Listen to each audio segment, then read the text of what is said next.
I know, sweet lady, you just want to lose weight. That's all you're thinking about. But what if your body isn't actually fighting you? What if it's actually protecting you? And you're not feeling at weight loss, but you're probably trying to solve the wrong problem. And what do we all do? We diet. So if your weight loss is the one thing that you think you need, maybe you're not losing weight right now because it's something that's helping you survive. And today I'm really excited to welcome my new friend, Dr. Andrea Maxim. So, welcome. Thank you so much for having me. I know this is going to be such a beautiful conversation. I'm just so thrilled that we get to have it with your audience today. Me too. And we both love talking about everything we're going to talk about today. We, if you were going to tell the listeners something up front, what do you want them to feel by the time they get to the end of this episode? If there's a gift that I can give to any woman, it's knowing that she has a lot more choice than she thinks that she does. And when we are living our life from a place of choice, we are always in our personal power. And I'm hoping that in our conversation today, we can expose all the areas where there is a lot more choice than what we thought. There is a lot more power over than we thought, instead of feeling taken control of, or there's automatic something or powerless. And if we can live our life that way, that's when we create the most abundant life ever. So that would be the one big takeaway I want. That's great. Andrea, I know that you are a naturopathic doctor. You have incredible credentials. But what I'd really love to know, and I know our listeners want to know this too, what is the personal background that brought you to talking about this whole weight loss emotional eating journey? It all started when I was about 8 years old. I very much realized that my parents were not a good fit for each other. And so when they told me that they were getting divorced, I was just like, that makes sense. And logically, that's how I responded. Yet in hindsight, that first year, I can see where my body reacted to that shift. And I didn't feel anything emotionally around it. However, again, hindsight, I can see how that 8-year-old took on a lot more responsibility than she was prepared to.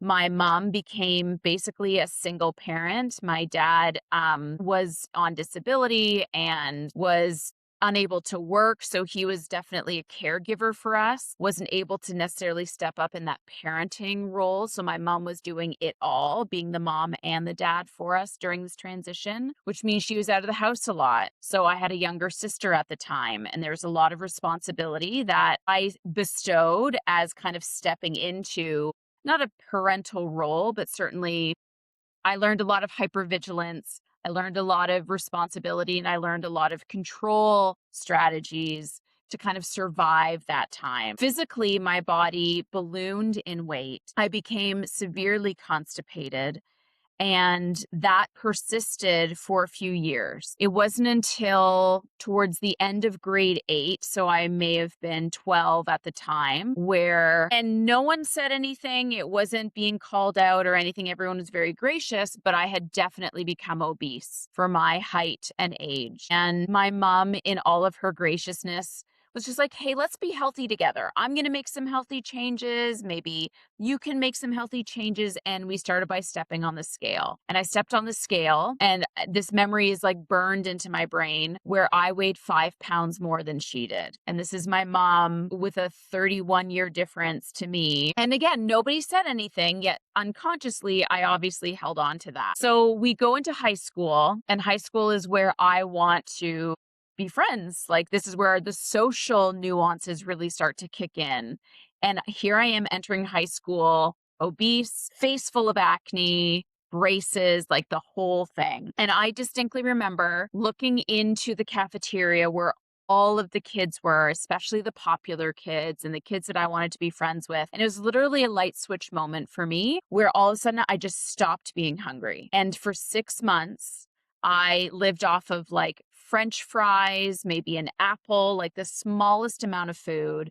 I was exercising in my basement 4 times a week, and I lost 45 pounds in 6 months. So now, as a 120-pound girl. I'm making friends. I'm being told how proud people are of me. I'm being told how beautiful I am. I'm receiving all of this love and adoration that I didn't receive prior. And I was very acutely aware that my relationships with people had drastically changed because my appearance drastically changed. And again, when you're a teenager, you don't really realize what wounds can be created from that. But there is definitely a wound that I discovered later on in life of I'm not good enough, or I'm unlovable, or I'm a disappointment. And before exposing those wounds, I knew that working with women in the context of medicine and specifically around weight loss was where I wanted to be. So as a naturopathic doctor, that was my focus and still is to this day. Yet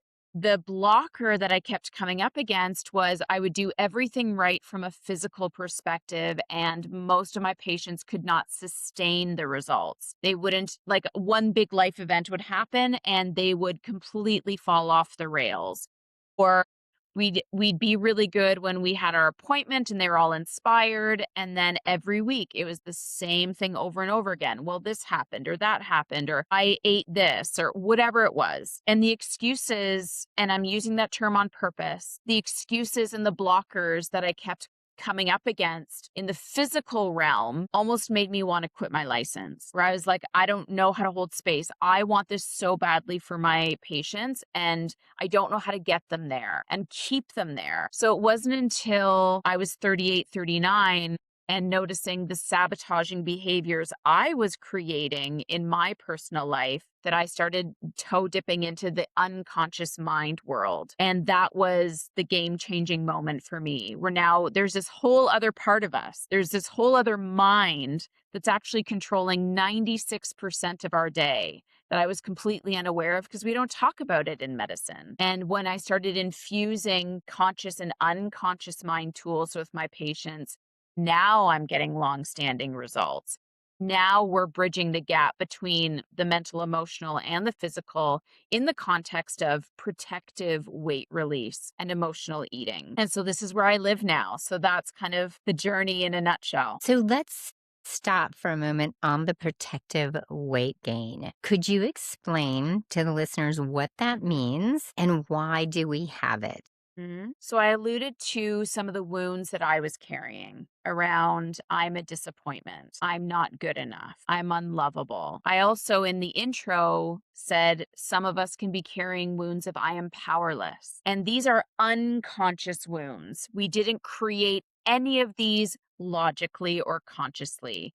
Because if I were to ask a woman, do you feel unlovable? They would say, no, I don't. And yet there's tears welling in their eyes, which means at the unconscious level, it resonates. Here's another really popular one in the context of protective weight. I am unsafe. And so when our body is holding on to these wounds, sometimes it can show up as protective weight, where your body and your nervous system have a set point that when you look and are a certain way, your body feels the safest. Your body knows how to calibrate that frequency. And when suddenly we lose that weight, well, unless we heal those wounds, that's when we get that rebound. That's when we get the yo-yo dieting coming, because your body and your nervous system don't know how to calibrate to a thinner, leaner, healthier version of you, because we're still running the old programming, which is a literal counterbalance to the new version of you.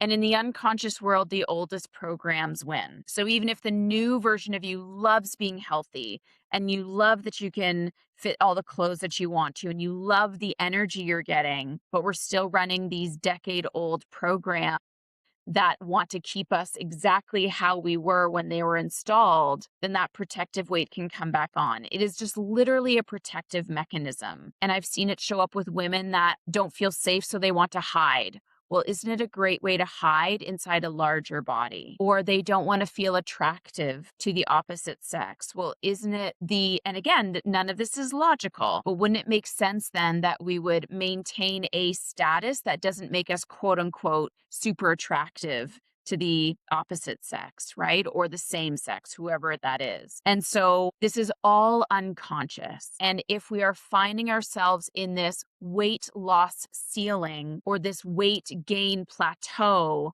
or this particular body type and shape, it isn't a physical problem. It is rarely a lack of knowledge of what to do. It is purely a programming problem. And oftentimes we have some old programs that need to be deleted in order for us to now move to a new ceiling, a new level. Does that answer the question? That's amazing because I think we want everything to be about what women are getting wrong about weight loss right now, what they see and what society is putting out there. The unfortunate thing that I think of when you're sharing this is also society is making us more lovable by being in a certain body type. And we're Course. mixing that up with our limiting beliefs from our childhood and from the unconscious beliefs that we cannot get rid of. We're putting all that together and creating something that we have to break down, but we break it down with dieting over Mhm. exercising. So I think that's amazing. I'd love to get into the self sabotage for a second. Mhm. Women, how are they self-sabotaging themselves? Let's start there. What are they doing? Because we know it's unconscious. You've explained that really well.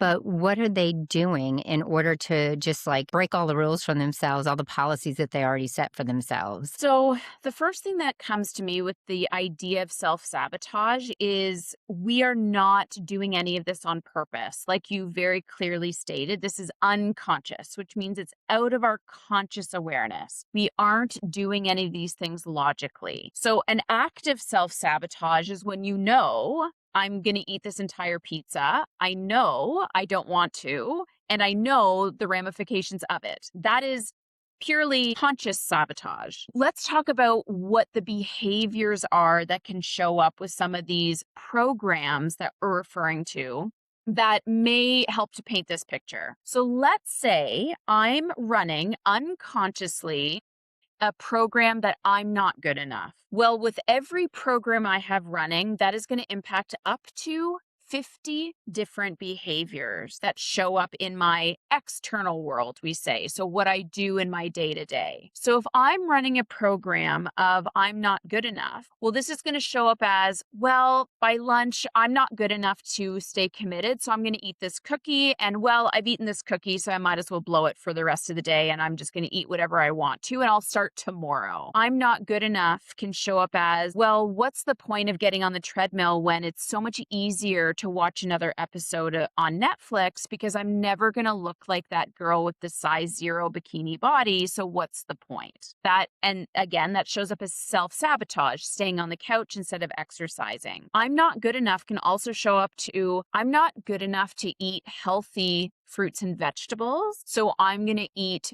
beige foods instead. I'm not good enough to make a healthy meal or meal prep all week. So I'm just going to keep ordering in. I'm not good enough or worthy enough to have healthy tea or coffee. So I'm going to go through the Starbucks drive through every morning and get my Frappuccino with the extra whipped cream and all the things, right? So the behaviors are what we really need to analyze and understand right before we do those things. What is it that we're thinking or feeling? And this can show up even in our closet clothes choices, because a lot of women that don't feel good enough in their body, either one, abreact to even a mirror and they won't look at themselves. Two, they won't even go into their closet. Or three, they just will only go to a very portion of the closet that has the black athleisure wear clothes or the baggier clothes because they can hide in those or stay in black. So even just looking at and analyzing with an honest lens, where are all the behaviors that are destructive for my goals and what's the possible common thread that's creating them? And for those that are listening, if as I say these wounds, and if you're getting any sort of emotional ping, I want you to appreciate that that's a sign that it's probably resonating with you. And I encourage anyone, if it doesn't resonate, to reject it at the unconscious level. I don't want to install anything. And that goes for the rest of this audio. But that's how easy the self sabotage can show up. And again, it's nothing that we're doing on purpose. Yes. Let's dig a little deeper into some of those beliefs. Let's talk about that hypervigilance and that controlling behavior. Do you think that that is related again to the safety that women do or don't feel in their bodies? I would have to say yes. So anytime we are attempting to control any aspect of our life, there is a reason why we feel we need to have control. So I'm forgetting the actual word. Oh, it presupposes. If we feel we need to control anything in our life, it presupposes we don't think we have it. So that hypervigilance is a nervous system response to make sure that we are on top of everything and protecting ourselves from any possible outcome. Or we are hyper vigilant around our children, making sure that we are doing everything we can to protect them, which makes us feel like we're a better mom because there may be a wound of I'm not a good enough mom. So that hypervigilance is a reaction to whatever programs are running beneath it. And I'm going to tell everybody here, as much as you want to believe you can control things, you cannot. It is a complete abstract. Even if we're feeling powerless, well, guess what we're going to do is we're going to counterbalance that powerlessness with hypervigilance over everything we can control because it gives us a false sense of power. So the real question always is this behavior, how I'm acting, destructive or constructive for me? Because there's certain places where hypervigilance is definitely constructive. However, if that hypervigilance is now creating anxiety, stress, insomnia, racing thoughts, if it makes you gain weight, if it makes you emotionally eat, that is not constructive. That is where we would say, okay, this is destructive, and now we can become aware and start dissecting why it's there. So, why can't women out diet these problems?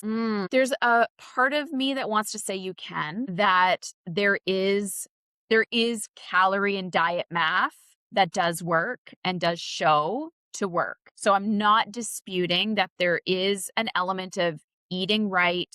There is an element of not overeating or undereating. There is an element of movement. It all has to be there. In the context of today's conversation, what we're really talking about is the identity. So if you identify as a woman that just doesn't want to be overweight, and I don't want to gain weight, and we stay in what we don't want, versus stepping into the identity of a woman who is healthy, where every choice I make is getting me healthier, where there is no attachment to the results or the numbers. Those are two incredibly different energetic spaces to be in.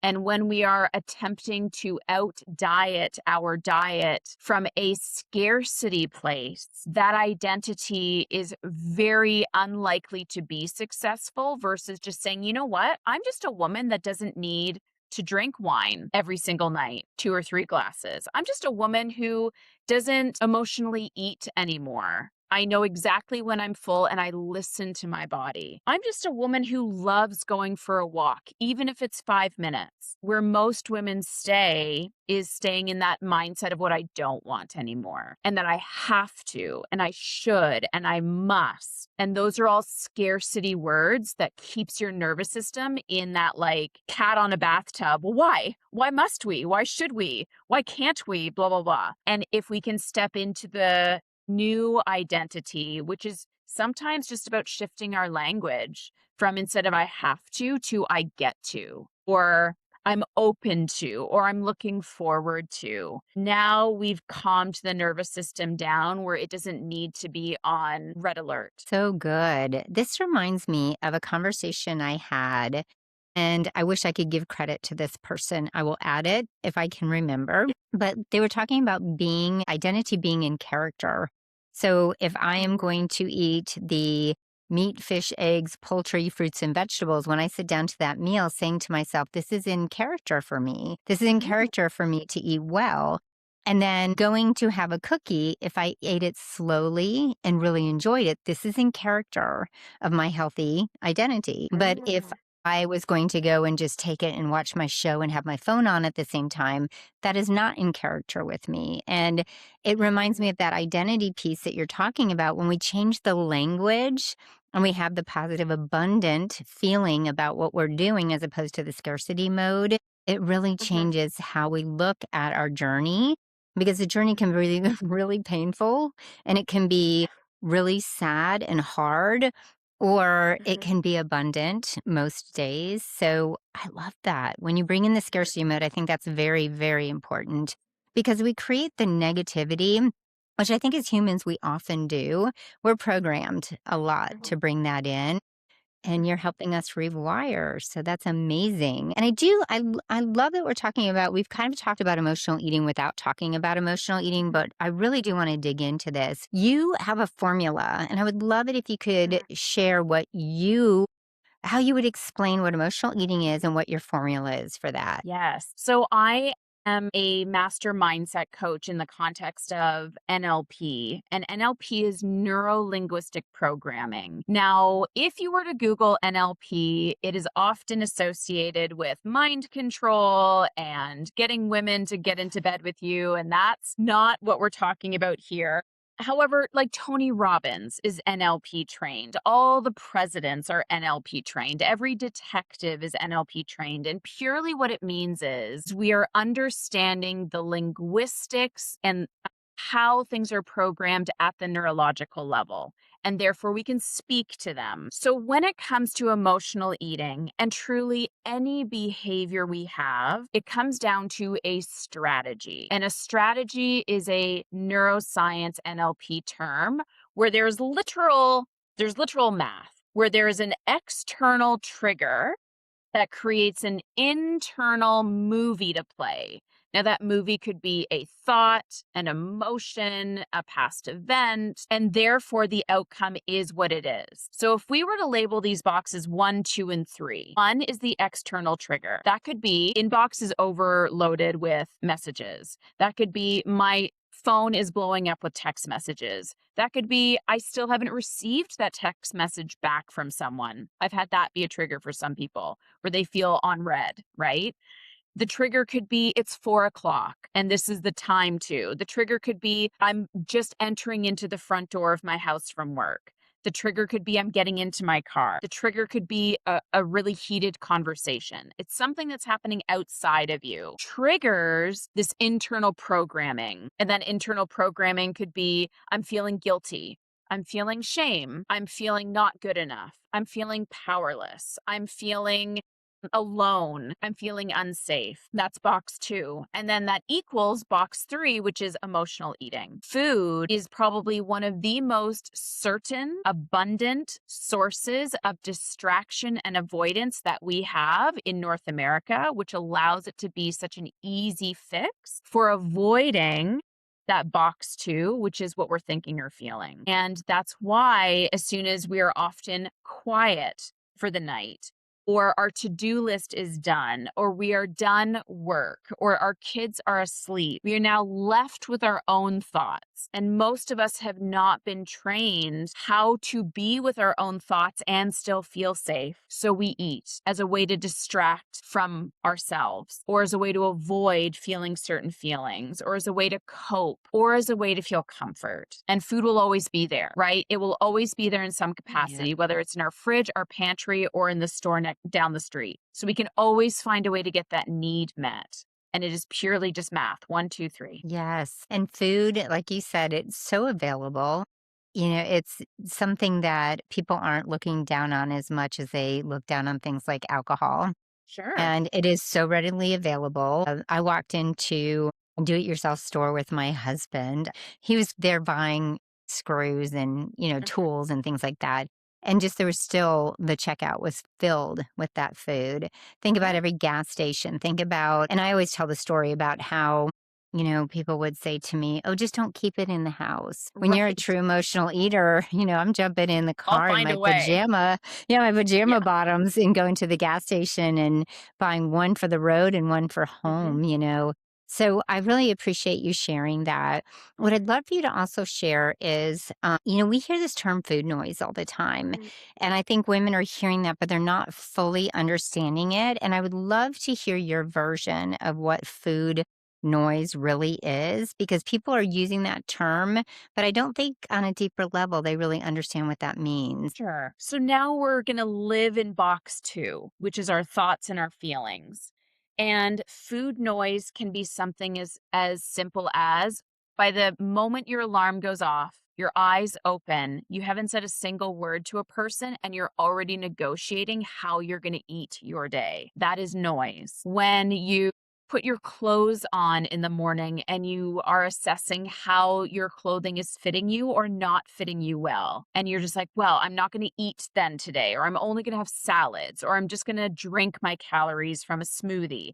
That is food noise. You aren't saying anything out loud, yet you are ruminating and negotiating and thinking about food. And for most women, this will last every half an hour of the day right up until they go to sleep. And then we can still get it when we wake up in the middle of the night at 2 or 3 in the morning, where now we're ruminating about all the problems and all the drama and all the things and all the conversations. That is all noise. Food noise in particular is when we are creating a dialogue, a story, a negotiation around how we're going to eat, when we're going to eat, if we're hungry, knowing we're not hungry and still wanting the thing anyway. That is incredibly exhausting at an energetic level, and it is very destructive. And that's why, in order to make the noise stop, we eat. We eat the thing, and then it goes away. And now we've created a new strategy of, oh, there's that food noise again. I know if I just give into it, it'll stop. And so most women are just, if they could just get peace back, if they could just get their mind back, everything else would just be cake on top of it. I hope that that is Yes. a good definition. Absolutely. Because I think that food noise, like you said, it's exhausting. Mhm. And women, their self esteem is dinged every time they realize how much they're negotiating their world around Mhm. food. But they're not really negotiating around the food. They don't realize they're negotiating around how to feel better in every Yeah. situation. And food's just the drug of choice at this Yes. point. And I also wanted to remind the listeners that coping mechanisms come in so many different forms, Mhm. whether it's scrolling on the phone, like Mhm. we are both on Instagram, and I'm not Yes. gonna lie, I get on there to post. I know you get on there to post. We Yeah. see each other, but I'll get caught up in it, and I check out for 20 minutes. It's the same that Mhm. I would do with a bag of peanut butter cups. If I watching a show, or I used to drink, so I would have the glass of wine to come down from the day. Mhm. So just know there's a lot of coping mechanisms. You are not alone though in the food situation. And I think with the emotional eating and the binge eating, I'd love to know what you would tell the high functioning woman who literally is on it Mhm. all day long. She's taking care of her to do list. She may have a job. She's Mhm. running a household. And she's even, I'm going to put in air quotes for those of you who are on audio, I'm doing air quotes, good with food all day. And then all of a sudden they're halfway through a bag of chips and a bag of chocolate nuggets, and they don't even know they got there. And they wake up and they're like, why am I here? Why can I do this and I can take care of my life, but I cannot take care of this? What would you say to that woman? My God, this would be probably like a 3-hour conversation. There's so many different angles. However, I'm going to break it down into some simple things that I would call out. Is one, what fears or what thoughts are you noticing that you're thinking about yourself the most? That will start to expose some of those programs that we can start to dismantle. The second thing I'm going to say is, how good are you at receiving? Most of these women are excellent at giving, giving, giving, and very poor receivers. And I know that there are women that are nodding their heads right now. I can feel it. Where, when's the last time you received help? When's the last time you received a glass of water? You received someone opening the door for you. You received money that you found on the street. So we need to look at that. That is a thing, a whole energetic thing. And then the final thing I'm going to ask or inquire about is, where are you very bad at setting healthy boundaries? Because for every behavior we have, there is a positive payout. And a lot of high functioning women, their worth is tied to how valuable they are to people, or they are looking for the title of the best or the most perfect, and they're constantly seeking ways to prove that they are. Perfectionism is highly intertwined into this. And boundaries, where was I going to go with that first? Is these women need to appreciate that everybody else's life will go on, whether you are doing the work for them or not. So I have a 9-year-old and an 11-year-old, and I'm highly aware of how adulting they can be even at these ages. And me doing everything for them, or me making sure that I'm always available, or me being the one that puts all the fires out, is actually putting everyone in my family at a disservice because they are now learning to be helpless when I'm around. And we want all of our people to be powerful in their own right and to learn their own lessons. So here's where installing some healthy boundaries would be incredible, because when we do any of these things, receive more, delegate more, create healthy boundaries, our nervous system can calm down. And then that food doesn't have to be so like our reward for making it through another day. So powerful. People pleasing and boundaries, my favorite topics under emotional Yeah. eating, because we as women are pretty much programmed to do that. And if you happen to grow up with someone with really high expectations of you, or you were the A student, or the oldest daughter, or the good girl, there's so much behind that. All my hands are up. My feet are up in the air. I Like, know. yes. We're just like, we're with it. Yeah. We're in it. We're living it with you, ladies. So it's really powerful when you finally understand that you are, and I mean this in a gentle, loving way, you're expendable. All of the things that you think you're doing for everybody else can be done by Mhm. them or someone else. And we spend a lot of time thinking that we are doing all these wonderful things. The other thing I learned is people pleasing is not always kind. Yes, you are a kind, loving Mhm. person, but it's not always kind. It's to get that recognition. And you said it very well. Like that's part of our worth. And you have keep tying this back to our worth and being good enough.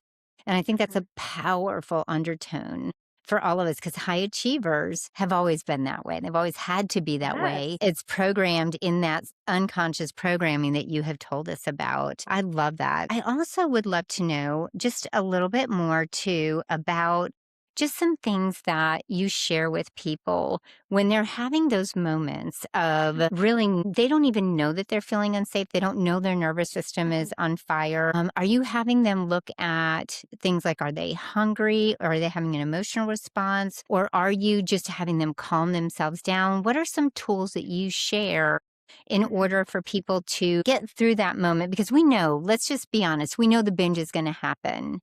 That's going to happen sometimes, and that's just part of Yeah. it. But what can we do if we feel like we might be able to catch it a little bit? Excellent. Okay.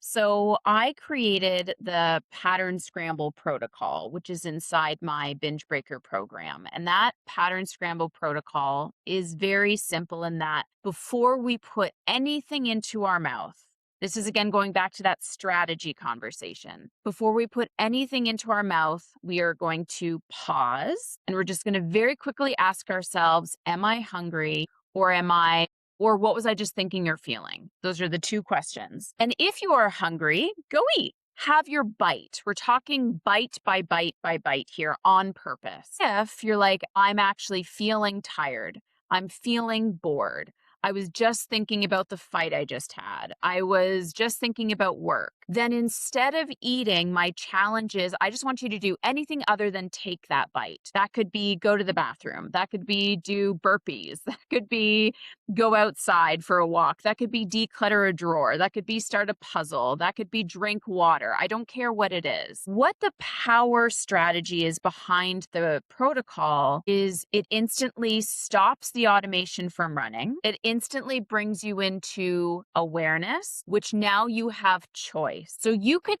ask yourself, am I hungry? Or what was I just thinking or feeling? And still actively choose to eat, even if you know you're not hungry. But now we can't blame it on our programming because you actively, in your conscious awareness, asked yourself, am I hungry? And the answer was no. And you can still choose to eat. Just like you said, Kim, we will binge sometimes. There is days where I'm like, I'm eating this entire bag of movie theater popcorn because I just want to. And I'm taking full responsibility of it, and that is fine. What it also does is it shows women that they have a lot more control over their eating than they thought they did. They just didn't take the extra effort to do something different than what we're used to doing. We become very good at doing the same thing. That's where our need for certainty comes from. Now, here's what makes the protocol tricky is when I want women to do it, I want you to do it before every single bite, not just when you feel like, not just at nighttime, not just when you're eating unhealthy foods, quote unquote. I want you to do it before every bite because emotional eating often starts with our healthier meals. Our inability to listen to when we're full still starts at our healthier meals. So if we can start controlling food no matter when and where we're eating, now we have control over our food all the time. And so it is possible it's going to be uncomfortable and it's going to be hella inconvenient. And that's the point. Because if it was comfortable, if it was easy, then it's something you already know, which means that we're in our comfort zone and all change and growth happens outside of our comfort zone. So it's intended to be uncomfortable and not feel good and you don't want to do it. And that's when you need to do it the most. And so that's how we can really start shifting that emotional eating behavior no matter where you are. But it happens right before every single bite for the first like week or so. And then you'll notice that it weakens and weakens and weakens that neurology over time. The pause, it's interesting. I use the pause also, Yeah. but the Yeah. pause takes practice, doesn't Oh, it? And I think that's why when you yes. say to do it with every single meal, whether you're having chicken and broccoli, not Mhm. just when you're digging into the movie theater Mhm. popcorn, it's really important to do it with every meal because one of the things that I've been noticing about emotional eating for myself is when I'm in the throes of it, because let's face it, we coach people, but when I coach people, it doesn't mean I'm fully a perfectly healed human being. I'm still going through this, but I notice that I'm not enjoying food when I don't take that moment. And, Mhm. some people like to do things like gratitude before the meal, take a breath, Mhm. but having that really conscious awareness of what's going on right that minute before you take that bite is so important. And I'm laughing because there are moments when, I have got it nailed down. I think I even did a post recently about how no, I did a podcast about somebody gave me one peanut butter cup and I set it Yeah. on my desk and I was very, very aware and I made sure I ate, something beforehand that would really nourish my body. I made sure every phone, computer, every screen was off, my door was shut, and I really enjoyed that. And then today, while I was getting ready to get on here with you, Andrea, I was walking around with a piece of sourdough toast in my hand while I was setting everything up. Do you Mhm. think I tasted that? Do you think that I actually enjoyed it? Sourdough bread's not on my normal menu. And I really lost the opportunity. It's not something I love to eat as far as nourishing my body, but it's a treat, and I didn't even get to enjoy it. Yeah. And it's funny on Instagram, whenever I talk about pausing, I get like minimal views. When we talk about tallying, like how many times did you think about that peanut butter cup on your desk? I'm blowing up. So it Yes. is where most women want to avoid. It is a place where women are literally afraid of when I pause, what am I going to think or feel? And it's because we aren't trained, it's because we aren't supported in emotional regulation early enough. And we're having to learn it as adults when we're being piled on by so many other stressors and so many other things. And like you said, this is generational trauma for women in particular on how to behave and how to act and how to be successful and what that all looks like. So I validate that it isn't easy, very much so. So when I ask women, are you willing to do anything it takes to stop the emotional eating? And they hesitantly say, I think so. That is not the same as 100% yes. And we have to explore, okay, where's some of the trepidation? Because here's where the choice comes in.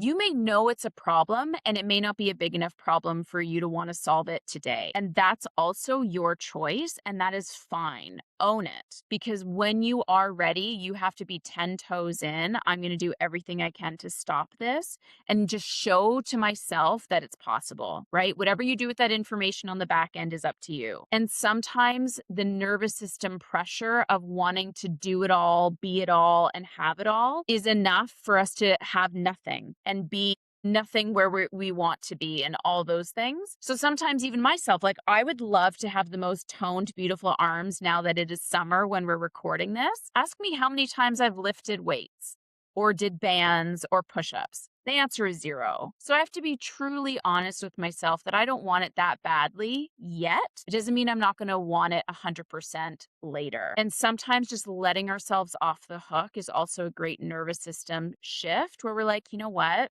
It's just not something I can focus on right now. I am in survival mode that I just need to get through my day. I'm not adding more restriction or routine or dieting or exercising to my plate, let alone a freaking pause before I eat every bite. It's just not going to happen. However, for those women that are like, I haven't done this before, I haven't thought about emotional eating from this perspective before, this pattern scramble protocol sounds like something I could do, then do it and do it exactly how we described it, right? Just like Kim, if you don't want to go to the pattern scramble protocol, just allowing yourself to be present with your food when you're eating it is a beautiful first step, something that is uncomfortable, something that is new, which means it's something different and we can learn on the other side of different. Absolutely. And I do think we have been sold a bill of goods from not only our childhood, but from society of being superwoman and doing everything perfectly. And Mhm. I found for the listeners, you'll see I'm recording in a completely different place. I am in a cabin in Wisconsin, not in my office in Florida. And I'm transitioning. And in that transition, I've had to let go of being perfect with some things like food because first of all, it's new, it's a different, it's treat. There's different things here that we wouldn't normally have. But I am on my workout routine. Like that's something I can do. And so I've given myself some grace in the food department right now just because there's transition and I'm just trying to pull it together. With that said, I'd love to know, Andrea, do you still have moments of emotional eating? Because you seem very open and authentic on your Instagram. 100%. I do.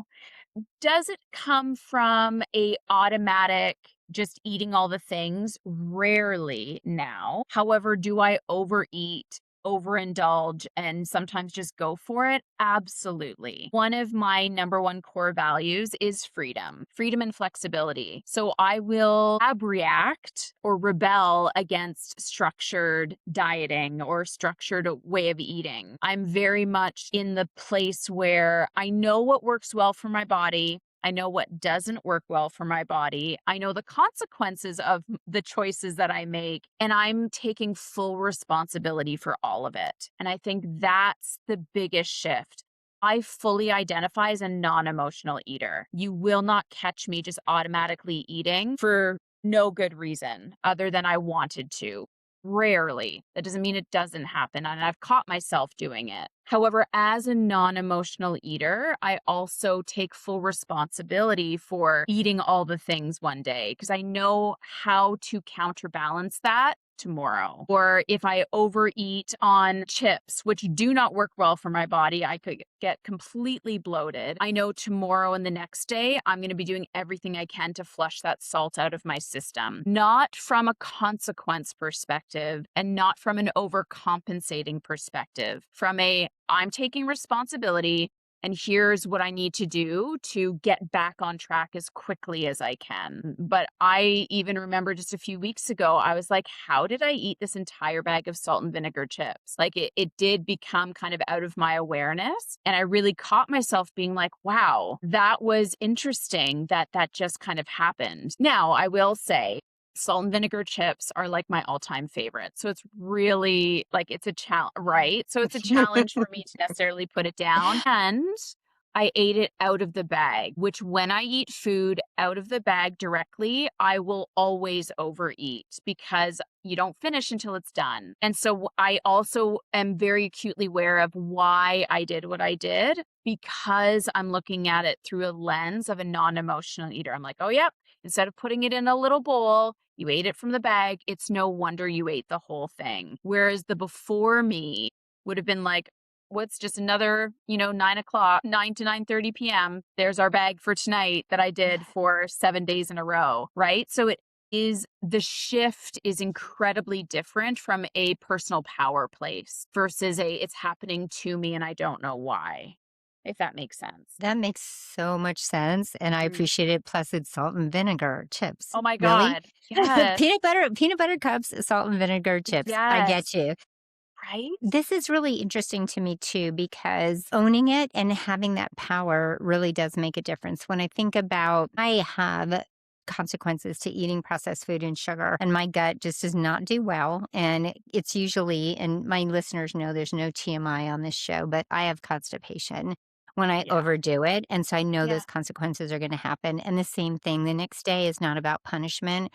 I'm not working out to punish. I'm not over walking or running to punish, but I know I have some things that I need to do to just help my body move some things Yes. through. I love that you are sharing that. What have I missed that I haven't talked about that you would like to Mm. share with the listeners before we wrap up? I think this was such a beautiful, well rounded discussion, which I know there's a lot of spider webs that can come out of this. So, for those that are listening and watching, whatever questions or comments come up, I would just love to hear perhaps what ahas are coming up for your audience, or maybe some tangents that you could even take on your next couple of shows. Because I know there's so many different levels that we could go on to.